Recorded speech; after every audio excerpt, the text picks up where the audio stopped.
আপনি তাহলে বলে দেন যে আপনারা আমাদের সরকার না, আপনারা বলে দেন যে আপনাদের প্রতিনিধিত্ব করার কোনো দায় আমাদের পরে নাই।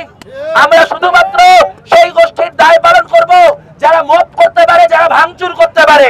বাংলাদেশের শান্তিকামী সংখ্যাগরিষ্ঠ জনগণের এটাই বিড়ম্বনা হইছে যে আমরা তো আসলে মত করতে পারি না, আমরা তো ভাঙচুর করতে পারি না, এই জন্য আমাদের কথার দাম নাই।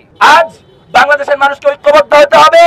আজ বাউল সংগঠনগুলির পক্ষ থেকে যারা আসছেন তাদের সবাইকে সালাম জানাই, এই জন্য সালাম জানাই এবং তাদেরকে আহ্বান জানাই একই সাথে যে তারা সামনের দিনে যেন ঐক্যবদ্ধ হন এবং ঐক্যবদ্ধ হয়ে এই যে অত্যাচার, এই যে নির্যাতন, নিপীড়ন, তার বিরুদ্ধে রুখে দাঁড়ান। আমাদের পিঠ ঠেকতে ঠেকতে দেয়ালে ঠেকে গেছে।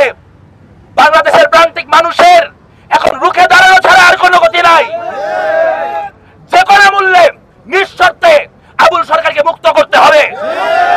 আপনারা দেখছেন ধর্ম প্রতিষ্ঠানে উনি রাইত হইলে খুরদার দেয়, দিনের বেলা মিডিয়ার সামনে কয় মাজার ভাঙ্গেন না, রাইতে খুর দিয়ে কয় মাজার সব ভাঙ্গা লাগ।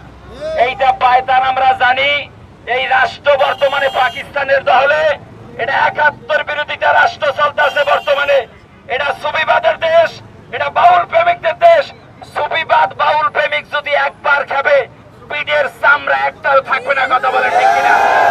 আর আমরা যতদিন ওলি আল্লাহর কাছে বায়াত গ্রহণ করেছি, আমরা যখন পীরের কাছে বায়াত হয়েছি, সেদিনকে মারা গেছি।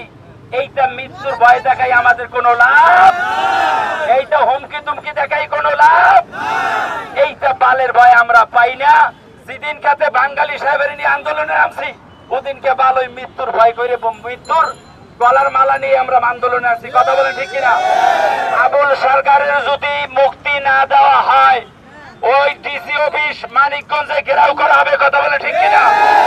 ওই মানিকগঞ্জে যে থানার ওসি এরেস্ট করছে, ওই থানার ওসির পিঠে চামড়া উঠে